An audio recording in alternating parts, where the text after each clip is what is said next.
모세와 아론과 이스라엘 지휘관들이 레위인을 그 종족과 조상의 가문에 따라 다 계수하니 30세부터 50세까지 회막 봉사와 매는 일에 참여하여 일할 만한 모든 자 곧 그 계수된 자는 8,580명이라. 그들이 할 일과 짐을 매는 일을 따라 모세에게 계수되었으되 여호와께서 모세에게 명령하신 대로 그들이 계수되었더라. 아멘. 저희들 민수기서 말씀을 계속해서 나누고 있습니다. 지난주는 민수기 3장 제사장 가문 이야기였죠.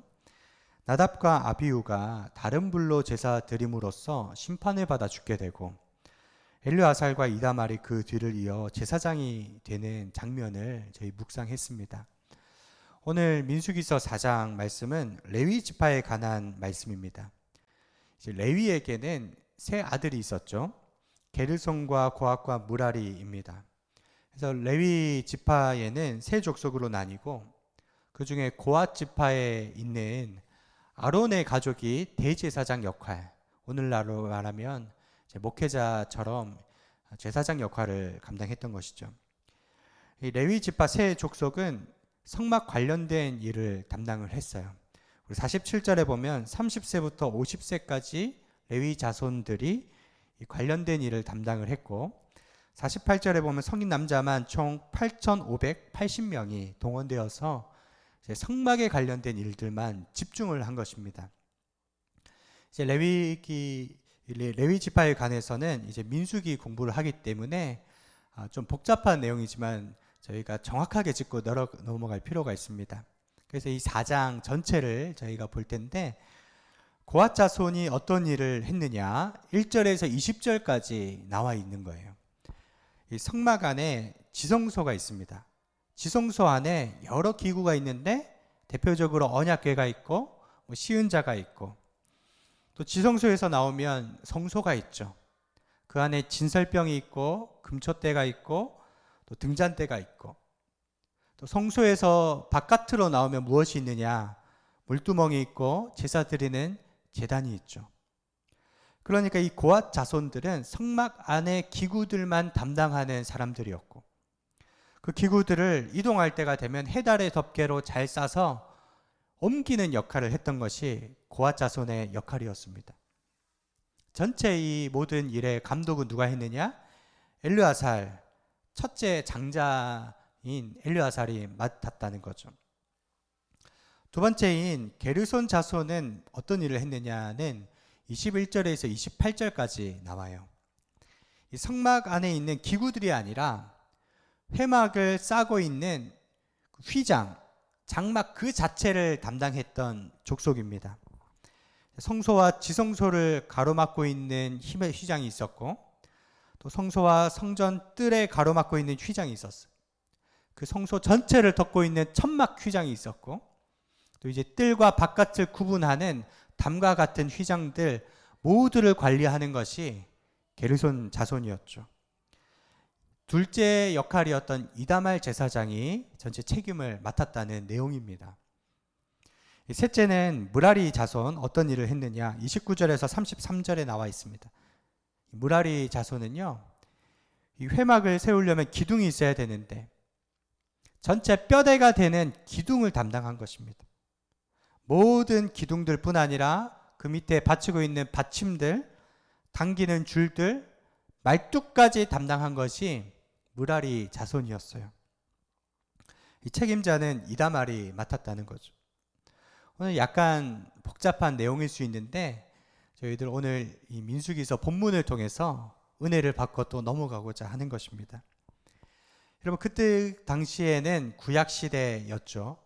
근데 그 족장 시대와 이제 구약 선지자 시대와 그 모든 시대를 지나서 지금은 어떤 시대입니까? 신학자들에 의하면 황금 시대라고 하는데 교회 시대가 되었어요. 교회 시대에는 레위 지파가 따로 있지 않고 제사장이 따로 있지 않고 너희는 모두 왕 같은 제사장이다. 우리가 곧 성도가 되어서 레위 지파의 역할을 담당하기 때문에 교회 안에 하나님께서 주님의 몸된 교회를 이루는 여러 가지 은사를 주셨다는 겁니다. 네, 그렇기 때문에 이 말씀 우리가 적용을 하면서 좀 살펴보긴 합니다. 첫 번째는 고핫의 은사를 가진 사람이 있어요. 이 고핫 자손은 언약궤와 진설병과 촛대와 물두명 이런 기구들을 담당하잖아요. 여러분, 고핫의 은사는 무엇이냐? 예배당 안에 물건과 기구들에 관심이 있는 사람들이 있습니다. 마이크와 음향시설과 TV와 프로젝트, 피아노, 의자, 교회 물품들을 잘 관리하는 사람이 있어요. 저희가 개척 초기에 간판이 필요할 때 어떤 분이 간판을 헌금해 주셨고, 이 마이크가 필요할 때 마이크를 헌금해 주셨습니다.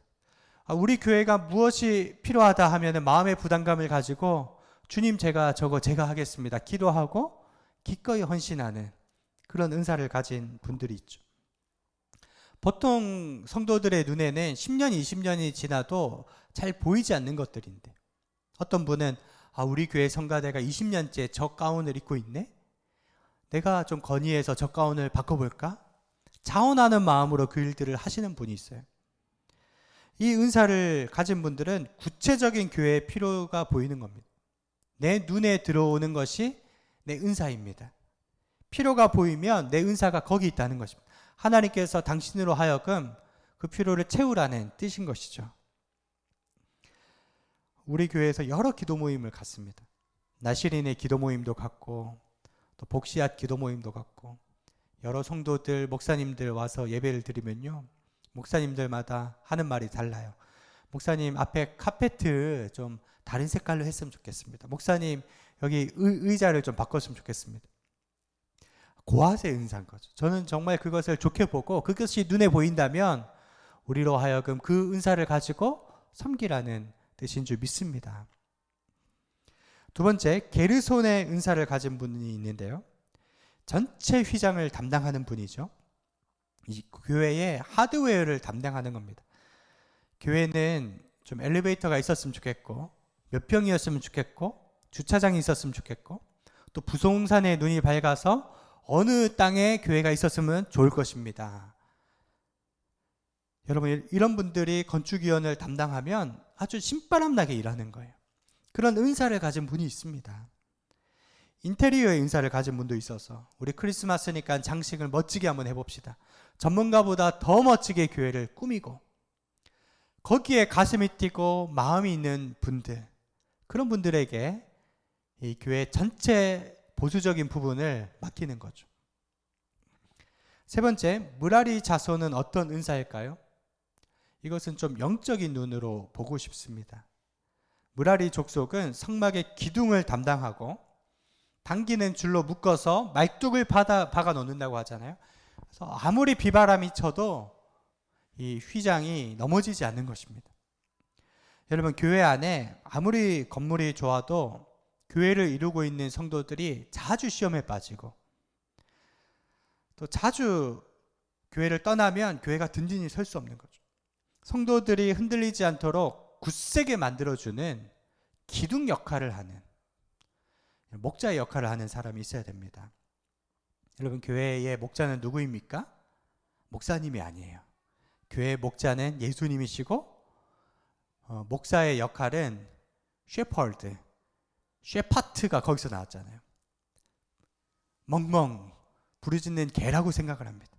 이리 때가 오면 소리 질러서 주인에게 경각심을 주고, 목자 대신 우리 주님께로 인도할 수 있는 그 역할을 가진 사람이 목회자뿐 아니라 성도 곳곳에서 그런 은사를 가진 사람들이 리더의 역할을 감당해야 된다는 것입니다. 어떤 사람은 시험 드는 사람 있으면요, 그 사람을 붙들어 줘야 하는데 2배, 3배 더 시험 드는 사람이 있어요. 반면 어떤 분은 막 흔들리잖아요. 그러면 교회가 이럴수록 더 기도해야 합니다. 금요 철야 나오십시오. 새벽 기도 나오십시오. 기도의 자리로 이끌고 교회가 든든히 서 나갈 수 있도록 권면하는 은사를 가진 것이죠. 여러분, 5년, 10년 한 교회에서 오래 신앙생활하면 반드시 시험거리가 찾아와요. 누가 생각 없이 던진 말 한마디가 막 상처가 되기도 하거든요. 관계 가운데 오해가 생기거든요. 그러면 흔들릴 때가 있습니다. 목사님, 장로님, 중직자들도 분명히 시험에 드는 때가 있어요. 그럴 때 이 교회가 아닌가 보네, 막 갈등이 생기는데, 여러분, 그런 찬양이 있죠. 주의 은혜 사슬 되사 나를 주께 매소서. 우리 마음은 연약하여 범죄하기 쉬우니 하나님이 받으시고 나를 주께 매소서. 교회는요, 이 은사, 무라리 자손의 은사, 주님의 은혜의 줄로 묶어서 말뚝을 박게 하는 이 은사가 반드시 필요하다는 사실입니다. 리차드 백스터가 이런 얘기를 했어요. 목자의 중요한 의무는 예수님을 영접했지만 아직 영적으로 연약한 사람을 향해서 영적인 격려를 게을리하지 않는 것이다. 여러분, 부지런히 찾아가서 신방하고 게을리하지 않는 거예요. 사람은 참 연약하고 흔들리고 자주 실망하는 것이 당연한 것이기 때문에 우리는 누구나 시험 들 수 있지만 문제는 시험 드는 것을 그대로 내버려 두면 안 된다. 그런 것이죠. 여러분 기억하십시오. 어린아이처럼, 어린 양처럼 우리는 약하기 때문에 반드시 목자 앞으로 나가야 돼요. 그러려면 함께 기도해주고 붙들어주는 공동체가 필요하다는 사실입니다. 에베소서 4장 11절 12절 같이 한번 읽어볼까요? 시작. 그가 어떤 사람은 사도로, 어떤 사람은 선지자로, 어떤 사람은 복음 전하는 자로, 어떤 사람은 목사와 교사로 삼으셨으니 이는 성도를 온전하게 하여 봉사의 일을 하게 하며 그리스도의 몸을 세우려 하심이라. 아멘. 하나님께서 우리 각 사람에게 직분을 주신 이유가 무엇입니까? 목사와 교사와 또 복음 전하는 자, 선지자, 사도로 여러분 세우신 이유는 하나님을 기쁘시게 하는 거예요. 하나님이 기뻐하는 일은 교회를 세우는 것입니다. 교회를 흩어버리는 일만큼 하나님 마음이 아픈 일이 없는 거죠. 몸된 교회이기 때문에. 작은 일이라도 봉사의 일을 하게 하며 그리고 성도를 온전케 하는 것이 우리의 사명인 줄 믿습니다. 또 데살로니가 전서 5장 14절 같이 읽습니다. 시작. 또 형제들아 너희를 권면하노니 규모 없는 자들을 권계하며 마음이 약한 자들을 안위하고 힘이 없는 자들을 붙들어주며 모든 사람을 대하여 오래 참으라. 아멘. 여러분 우리 교회가 아직 초기 단계지만 앞으로 한 명 한 명 하나님이 사람들을 보내주실 거예요. 여러분은 리더입니다. 어떤 마음으로 교인들을 섬겨야 할까요?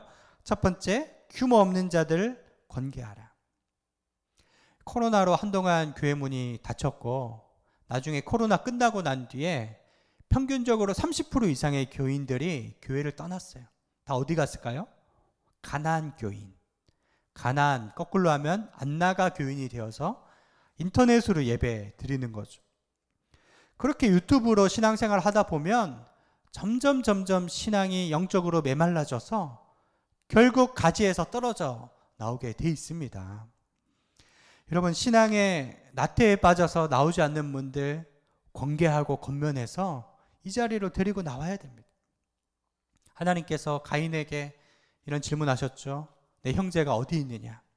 그때 가인이 뭐라고 대답했습니까? 제가 제 형제를 지키는 자니까. 저는 이 말씀을 보면서 참 하나님의 음성으로 들려지더라고요. 하나님은 그래, 네가 네 형제를 지키는 자라고 말씀하세요. 여러분 주님의 심판대 앞에 섰을 때 너는 왜 그때 흔들리는 형제 붙들어 주지 않았느냐? 그렇게 물으실까 봐 참 두렵습니다. 그래서 가급적이면 멀리 사는 분들도요, 가끔씩 신방 요청이 와요. 목사님 와서 기도해 주세요. 어디든지 힘을 내서 달려가려고 힘을 씁니다. 하나님께서 강건하여 내 집을 채우라고 하셨는데 마음이 흩어진 자들을 모아서 여러분 이 교회를 잘 채우시고 또 무라리 족속의 역할을 감당하시기를 바랍니다. 또 두 번째는 마음이 약한 자들 안위하라. 안위함이라는 이제 원문 뜻은 격려라는 뜻입니다. 교회에는 마음 약한 자들이 너무 많아요. 쉽게 말하면 섭섭이가 들어오는 사람들. 당연한 것입니다. 마음이 섭섭하고 힘들고 왜 날 돌봐주지 않느냐? 그러면 저 사람 왜 저래? 그러는 것이 아니라 그럴 수 있지. 나도 예전에는 저렇게 시험 들고 섭섭해 했잖아. 그러면서 오히려 찾아가서 공감해 주는 거예요. 들어주고 격려하는 것입니다. 어린아이는 자기 말만 하고 자기 말만 들어주기를 바래요. 근데 우리 아이들이 많이 컸다는 것을 어떻게 알 수 있죠? 부모님 마음을 헤아려 주고 공감해 줄 때, 아, 우리 아이들이 철이 들었구나 느끼는 것처럼 여러분, 우리가 격려해 줘야 됩니다.